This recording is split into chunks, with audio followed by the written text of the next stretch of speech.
Hello and welcome back to my channel, and thanks for joining me on a channel update. I'm just fresh back from my break where I've had a good chance to think about the channel and a growing desire to invest some more time, I think, and effort as my enjoyment and enthusiasm has grown. I feel that I want to dedicate a bit more effort into my video output. And firstly and primarily, I want the focus to be on my existing solo campaigns. And I plan to show you some of my plans and how I want to expand and develop those. So that would be AD&D, Classic Traveller and RuneQuest. And then I also, when I was on effectively holiday, I had this, what I call a bit of a Damascus moment. And I had, this rather radical notion of, wouldn't it be a fantastic idea if I could get to play all my old school role-playing games, which I enjoyed back in the late 70s and the early 80s, and get the opportunity to solo each of them at some stage on this channel. And I thought, this I'm hopefully not going to bite off more than I can chew, but I have to effectively phase this in a way that avoids compromising the headline RPGs of AD&D, Traveller and RuneQuest. And I think in the short term, RuneQuest is probably going to be one of my main focuses to get that up and running. I can see there's a lot of viewers that have subscribed on the basis of RuneQuest, so I think I should really be trying to major on that as a priority over the next couple of weeks. At the same time, I'll have my AD&D and Traveller coming out pretty regularly too. So, this is more a longer term project of phasing in these other RPGs. But I'm really looking forward to just tantalize you with the prospect of what these RPGs are. And also I'm quite enthused myself in what I've got to deliver in this. And also I thought maybe I'm doing a bit of a service as well. My channel, in its own humble way, could act as a place where solo games for all these old titles could be found and played in my classic methodical manner, in the spirit of the original old school style, and all following my basic role-playing approach, which I'm sure you're all quite familiar with now. If you didn't like it, you probably wouldn't be subscribed and being here. So this is going to be more of the same, but for all the other role-playing games I used to play. And I think I've counted them. The ones I played regularly and really enjoyed, it amounts to 9. So I've only done 3 so far. So there's another 6 I'm going to show you. So, drum roll for that. And as I say, it gives me a chance to showcase their unique systems, the atmosphere, the style of play, and I'd like for each of them to have an innovative and unique way of soloing each, with the idea to have a solo format which is tailored to the game and brings out the game's unique features. So the idea is that every game I'll try to draw on the core game and bring out what was special of apart around that game for me in my soloing of it. So I won't play, say, space opera the same way I play Traveller. I'll be playing it in the way we used to play space opera, which was different to Traveller. or say another fantasy game. Say if it was Stormbringer, I wouldn't be playing it the same as my RuneQuest game. They're all going to be different. They're all going to bring something to the party.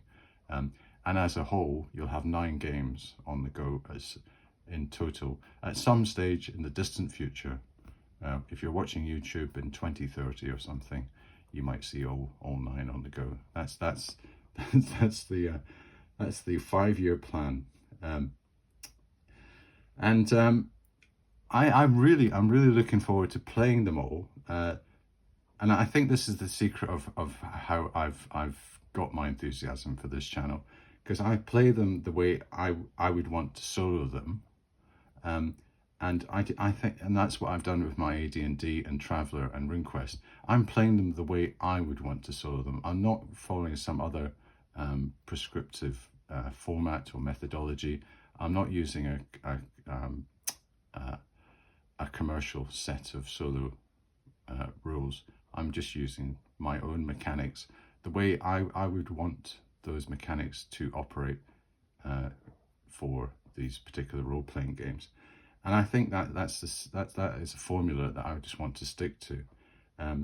You basically, what pleases me seems to work, and other people, if they enjoy that, that's great, because that's the way I think it gives me the enthusiasm to carry on. And also, I think as a spin-off and a kind of a byproduct to all this, that the more games I solo, build up experience and develop some ideas, and I can cross-fertilize the ideas that I'm gaining with other solo campaigns. So it's kind of like a constant evolution and the development of the solo systems. So none of my developments are set in stone. They're always evolving. So I think this will provide fresh perspective to take AD&D for example. If I am doing BX D&D, that might come back and inform how I role play AD&D, and likewise, so that there's going to be some overlap, but I'm going to maintain the uniqueness of each game, and I think that's pretty easy to do actually, because each game is quite unique. Its mechanics determine the play style.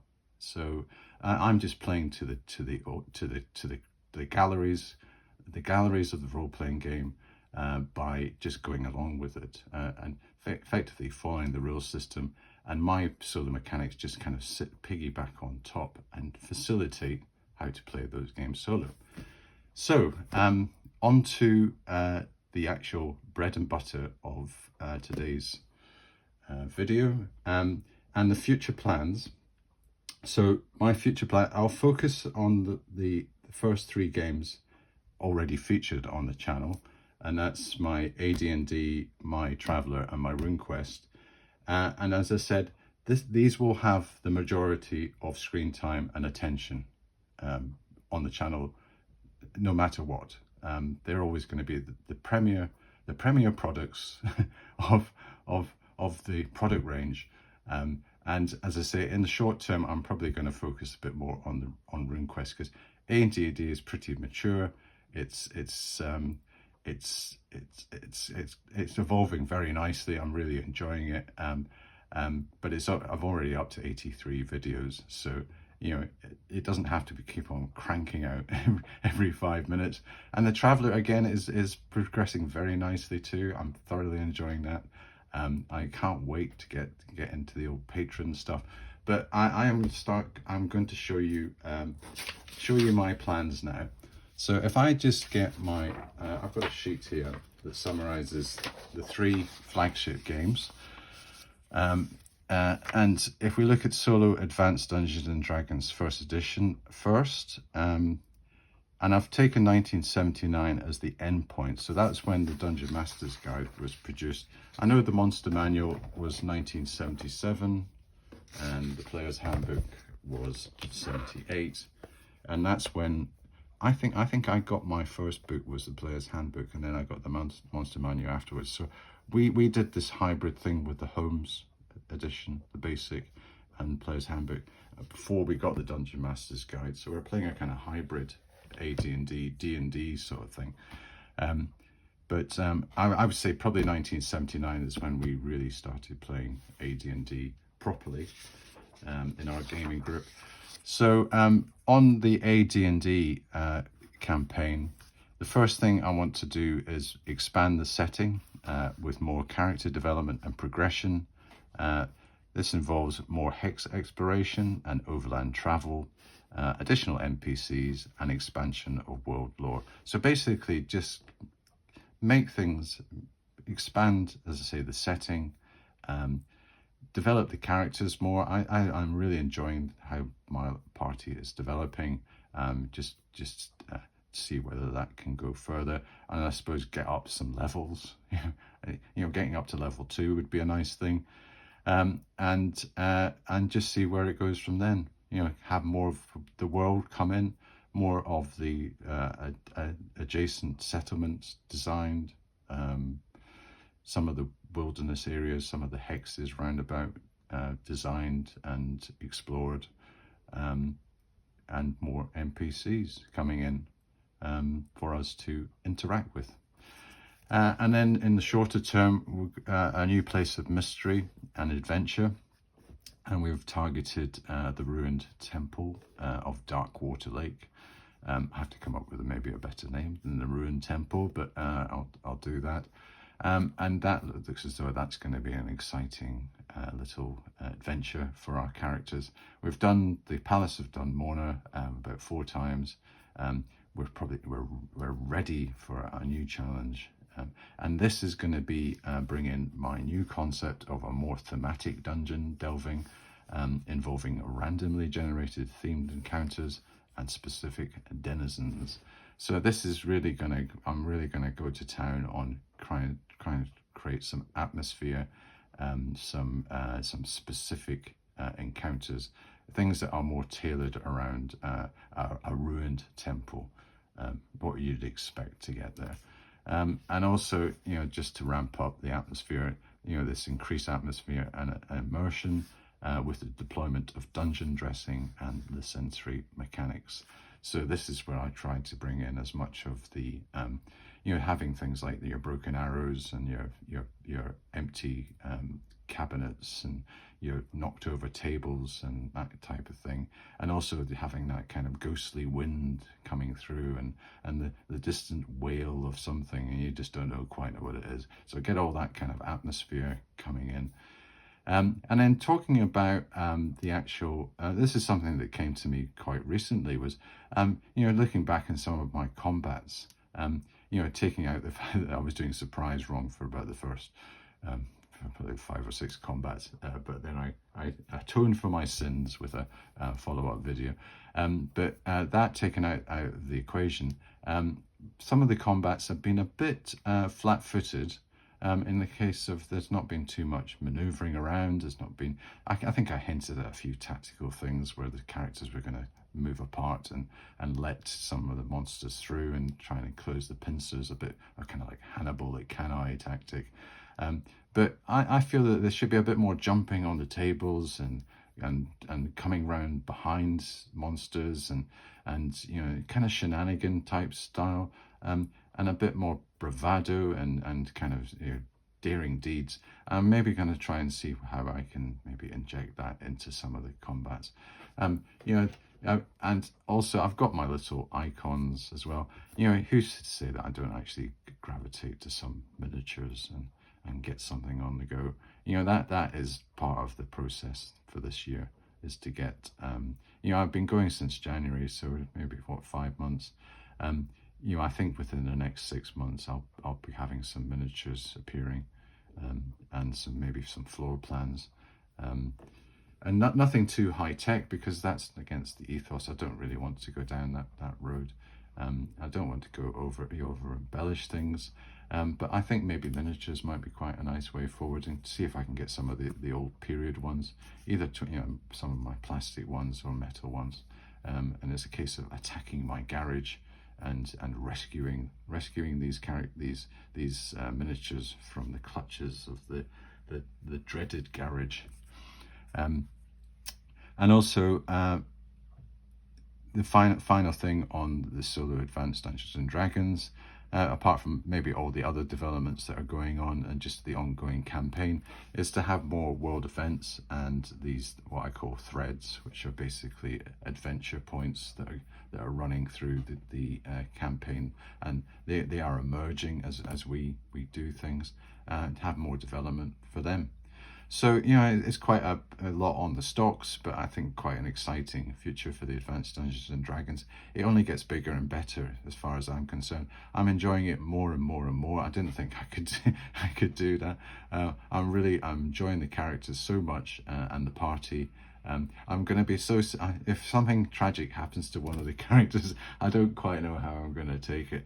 But you know, we've got to face that. You know, the chances of having some succession planning going on. But just now, everything seems to be going fine. Famous last words. But yeah, there. So that's Dungeons and Dragons Advanced, the flagship product. Get that one out of the way. So next we have Classic Traveller. Yes, one of my personal favorite role-playing games. Classic design, classic game. Hopefully it's going to be a classic solo campaign. Now, I've really enjoyed the way it started. We've had some very interesting characters that have come up. I've thoroughly enjoyed developing them and doing this kind of service history type thing, and then the world generation that really got me thinking about the world setting. And now we're at the stage where we're doing what I call situations in the Dragon Hotel, which is the place where all the characters are staying. We've got this overarching concept of what the Dragon Hotel is and its ethos. And that's quite a nice little conceit that's been planted into the game. So for future, we've got our solo Classic Traveller 1977. I'm going to go for 1977 because basically that's what these rules are. They are basically the three little black books stuck into here with the typos removed, maybe, so, you know, updated for a 1981 reprint. But effectively, you're playing the 1977 version. So I'm just going to go for that. It sounds more impressive going way back to 1970. Yeah, that's when Star Wars came out. So there you go. And then you have, I want to go on to the patron and mission mechanic and develop that. So that will be the case of trying to find our first patron. And I've got a mini game to do that. And then see what the mission that's generated and what potential rewards we can get from that. And also expand out into adventuring on the starting world of Tarot, which seems to be quite an exciting place to go. I've been quite tantalized by how we've developed that one. It's got some interesting flora and fauna, as well as geographical features, some dark secrets lurking out there. Not just the spectres, but there are a bit of corporate shenanigans happening. We've got a few factional disputes bubbling away. There's a bit of political intrigue happening. There's a few rather nasty, shady characters on the political horizon stirring up trouble. Yeah, we've already met a couple of interesting NPCs that might be slightly connected to all this type of thing. So, you know, everything is bubbling away. So that's what I wanted to try to expand on. And then to control all this, I'm going to establish and employ my control matrix formally. So I'll be able to demonstrate how this overall, basically large sheet of paper, controls everything. Like Captain Kirk on his bridge, I'm going to be in control. And then moving on to, talking about space, I want to introduce the space travel element and the exploration dimension as we progress off-world and into space. That's what travel is really all about, going from planet to planet and discovering things, and even interplanetary, within within the solar system. You know, there might be some interesting things actually in the tarot system. We just don't know yet. You know, that could be interesting. And then throughout all this, the sort of overall overarching thread, the Imperium background, and what I'm just really going to call it, like as they do in Traveller, library data. So any effectively world lore, it's all going to be library data. So, you know, to say like the Imperium's attitude to psionics, or the Imperium's attitude to robots and AI. I've already kind of talked about them in the episodes, but I'm going to actually try to write them down and have them in a kind of format. I don't think maybe putting them alphabetically might be a step too far, because I don't have that kind of database thing. But you know, that's just the idea, is I'm basically building up more Imperium background, and I do have a mechanic that kind of drips that into the game as well, on the control matrix, which I've alluded to. So that's my solo classic, Traveller. I think yes, to boldly go, as they say. I think everything's to play for. We've got a set of interesting characters. We've met some interesting NPCs. It's an interesting planet. There's so many interesting things. I'm kind of running out of things to put interesting before. I'm really looking forward to getting the classic Traveller up and running, and getting into combats and encounters and all that good stuff. Okay, so we can get rid of this one.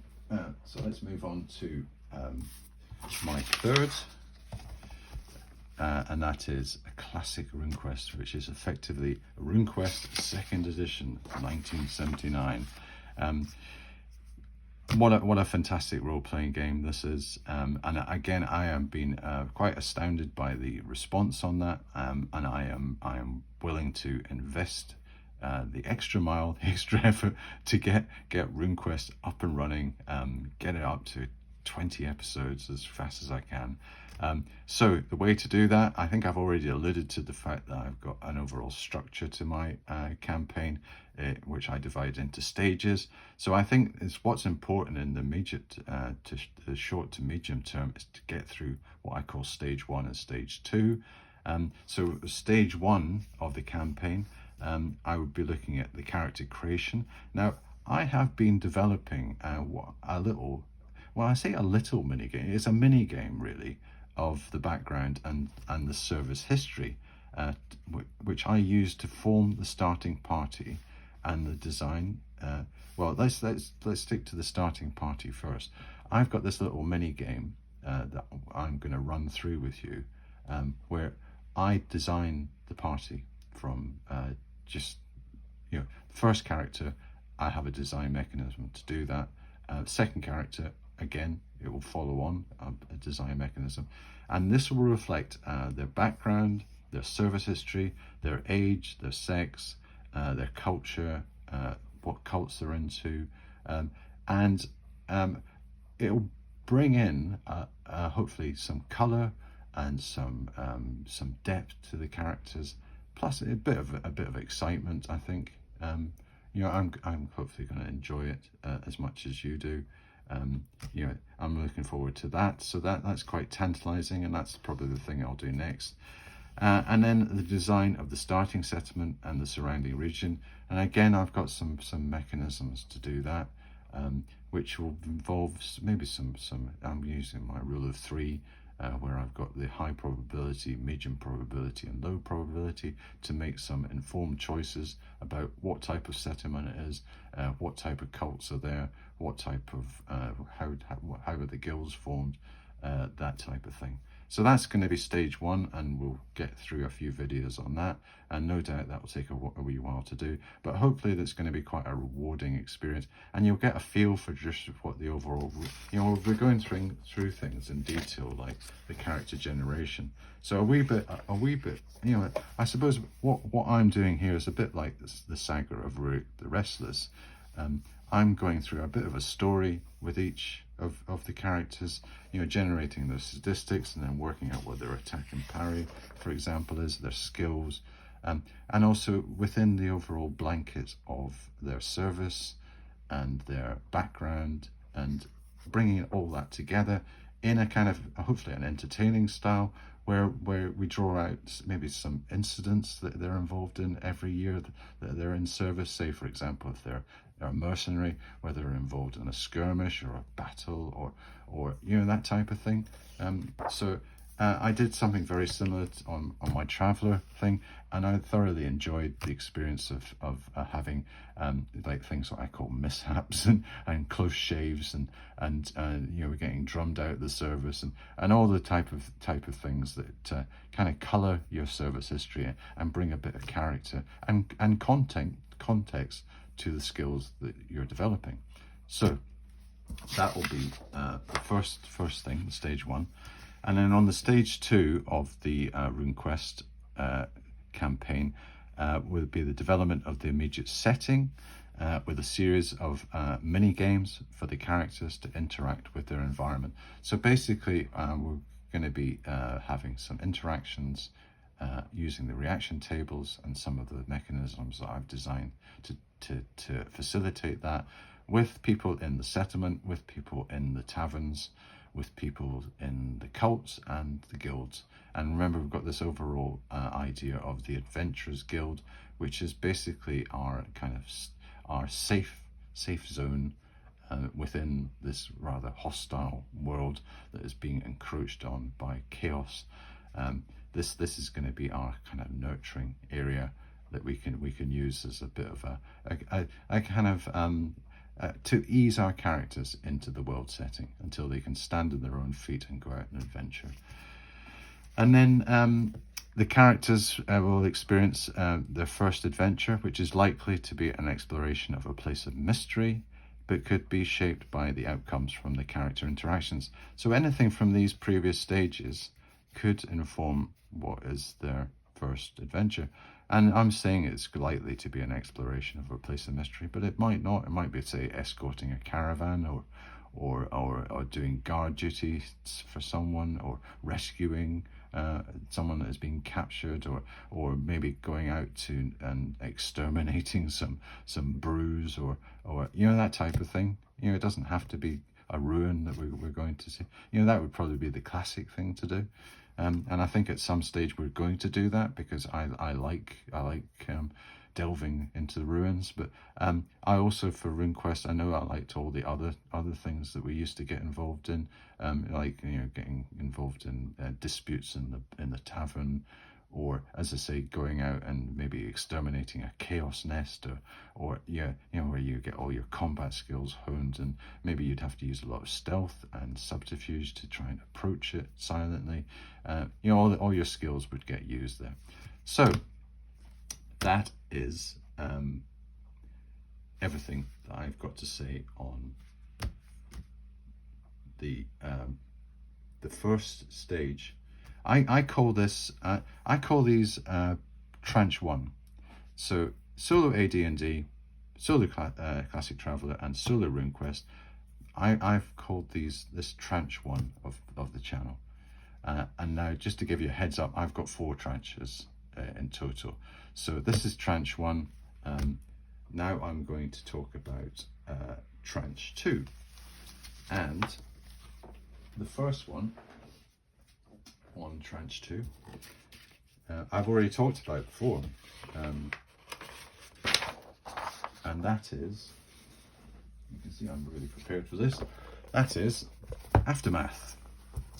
Exclamation mark. Remember, it's always got an exclamation mark at the end. No wonder, because this is such an astounding game. It's going to change your life if you see this soloed on YouTube. I guarantee it will change your life. This is the reason why I've got my list. So, as I say, tranche 2 of the RPGs selected for the solo campaigns. I have 3 in tranche 2, and this is the first one. So, Aftermath, first edition, 1981. Take yourself back to 1981. That's when this came out. And we were overjoyed when we got this. We thought, oh my goodness, this is so dense. How are we going to deal with this? But we still managed to get around it somehow. I don't know how. Combats used to take about 2 hours to do, but by the end of it, the sweat was pouring off you. But wow, you really enjoyed yourself. So I'm just hoping that I can wring out some of that perspiration that I was feeling back in 1981 when we were playing this. So why is it so good? Why is Aftermath so good? Realism and detailed with complicated rules and a simulationist approach. Now, if you are a boy in the 1980s, early 1980s, sorry about that. I had the postman at the door, so I had to go and in fact, he was delivering some important documents for this video. So it was good that I had to interrupt it, and they came just in time, so that they're just ready, primed and ready to go. So back to Aftermath. Yes, I think I was talking about the fact that a young teenager would be overjoyed with the complication. That's what boys were like then. We liked all that complicated stuff, and this game had that in spades. There is a flow chart at I think on the he calls it basic rules, which is a bit of an insult, really, because there's nothing really basic about it. You get a flow chart that says, what's that combat procedural flow chart? What's that all about? You need a flow chart. Look at this. That's what we're going to be trying to role play. It's just fantastic, isn't it? That's just like a work of art. And there's a character sheet. I've talked about hit location before. 20 hit locations. Just watch out for number 12. Make sure that's well covered. It really is a phenomenal piece of role-playing gamesmanship. And then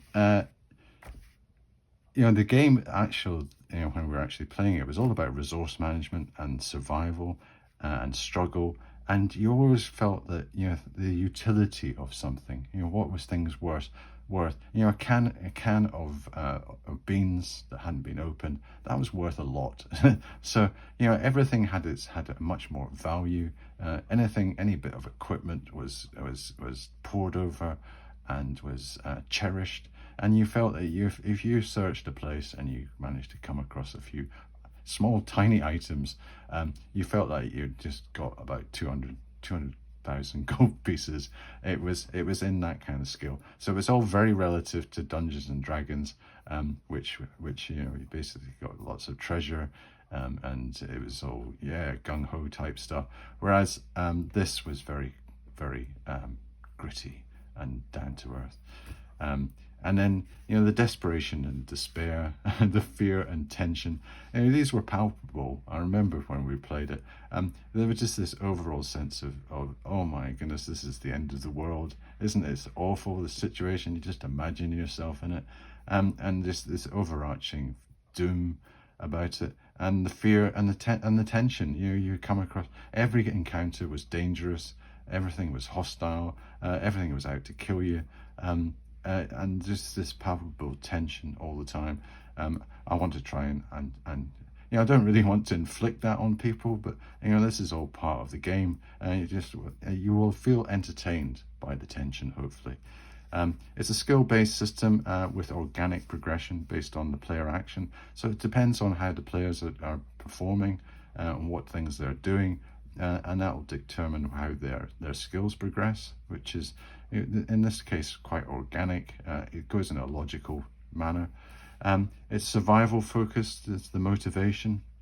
It's all about trying to live from day to day. Basically get enough food to survive. As I said, everything is dangerous. There's no such thing as a free lunch in this world. It's all basically out to destroy you. There's a very interesting concept of the reputation system and an emphasis on the character's story. So what you're trying to do is just build up some kudos in this world, some almost like, as I say, your reputation. Legends will be written about you in the annals of this future society, if it ever gets off the ground. And there's always that kind of doom aspect that, you know, maybe this is the last breath of humanity and everything you're doing is futile. But who knows? You know, you've got to maybe look on the positive side, and that's really just depending on what your character's like. And then there are world building tools to detail this post-apocalyptic world, and you can, there's a lot of different options that are offered in, you know, the world of the aftermath.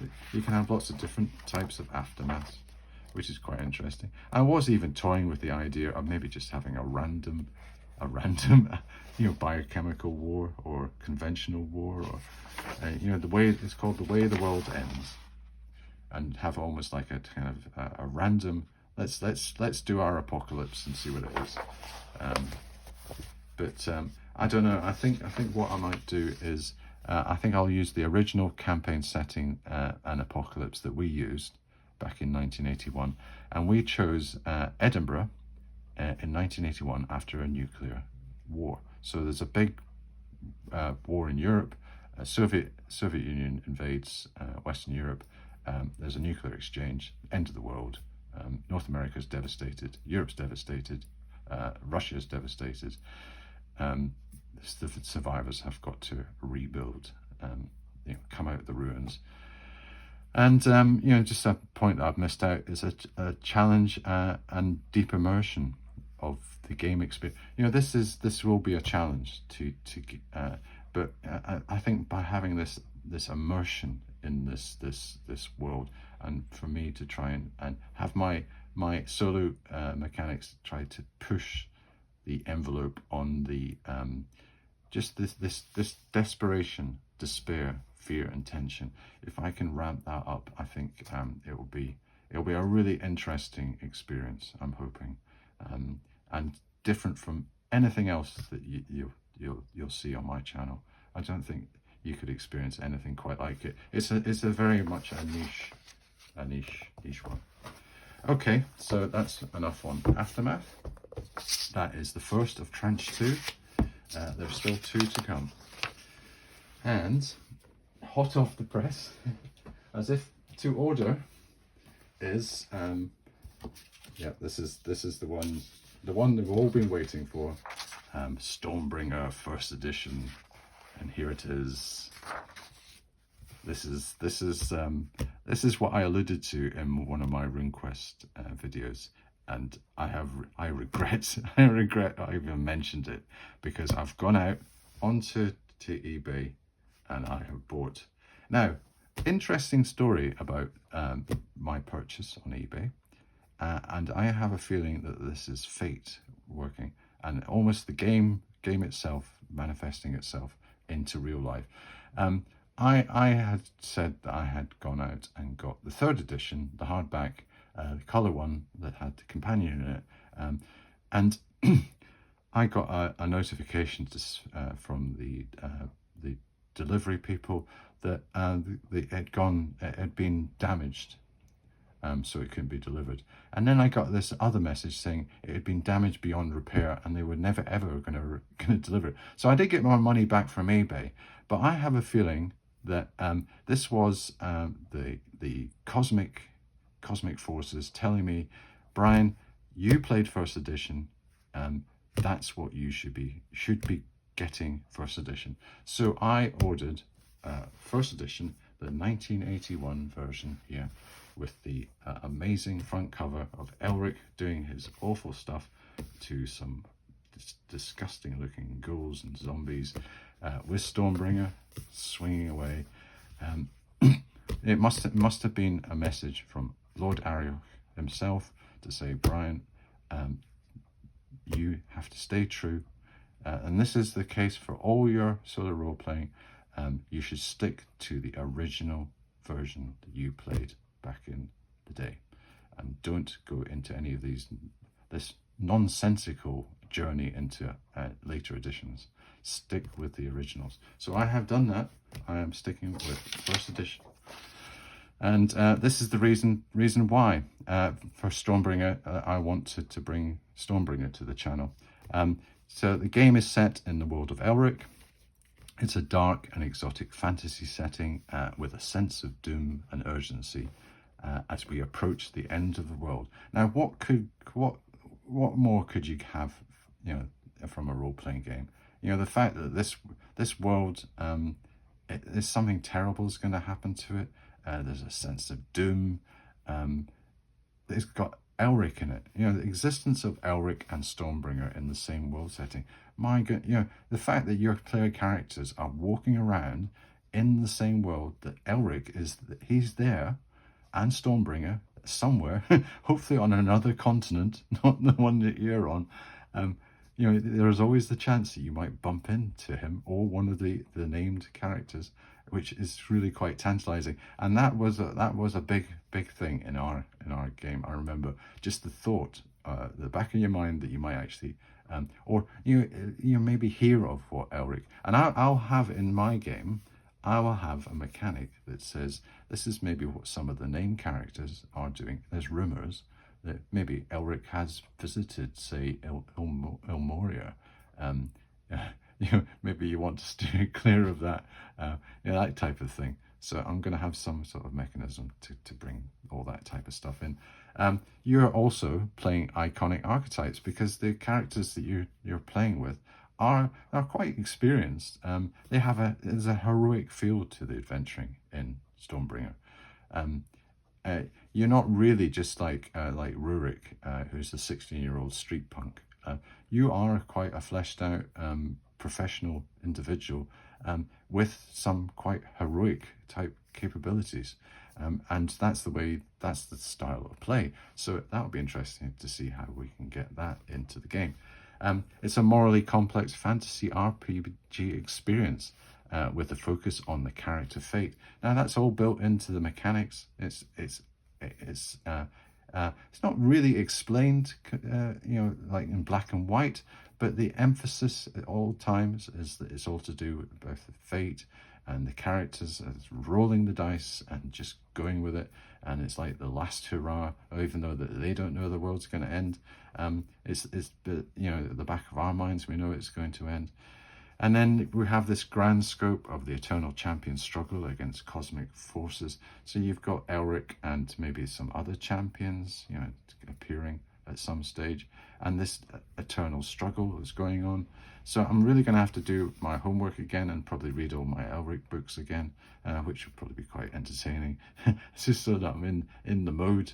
You get the feeling coming through, manifesting through the game. It's weird and surreal elements with the multiverse exploration. We could be going to other planes. Basically the books open up all the possibilities that you can do planar travel. And that's a big thing in Michael Moorcock's writings, is the multiverse concept, and the fact that this game gives you it's a portal to other worlds. Within its board, within its covers, we can go. You just have to watch. Maybe some of the pictures are just a bit explicit, and I think as teenage boys we always like the back cover. But enough said about that. We'll just stick to the front at all times. There could be children watching, but yes, it's got potential to do anything with it. It's got a distinctive magic system involving summoning and binding pacts and the costs of those. So everything has a cost. Even though you get great power, there's a downside to it. It's right when Tom Baker in that Sinbad film I was going on about in my RuneQuest video, The Voyages of Sinbad. He's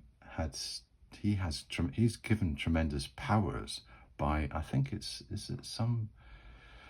I can't remember what exactly it is, but it comes at a cost that he ages every time he uses this power, so he constantly gets older and older. But he gives him immense power, but he's desperate at the end to try and to win, but it kills him, or he dies of old age. So, you know, Elric, the Stormbringer has similar kind of concepts that if you make a pact with a demon or an elemental, there will be some form of cost that you have to accept. And then it's got a fantastic system, this basic role-playing system, Streamline, which is basically, it's very similar to RuneQuest, but this is quite a streamlined version, and it's really quite, you know, that's your character sheet, for example. That's your example of, and it's got some really quite interesting concepts in it. The character creation is great fun. You know, my group just loved to roll. Yeah, the thing where you actually roll randomly for your characters. So, you know, this is right down a solo role player street. So yeah, that's what I want to do as item 2. Okay, now I am looking at the time. What I might do is I might divide this channel update into 2 videos, and because I might have some trouble uploading if it goes any further. So I will not release the details of my next, my last part of Tranche 2, but I'll have that as the entry to my next video. So I'll just sign off on this particular one and then continue it with the next video straight afterwards, and get that uploaded onto YouTube within a few hours after this one. Okay, thanks for watching this one, and I'll see you in the next one. Thank you.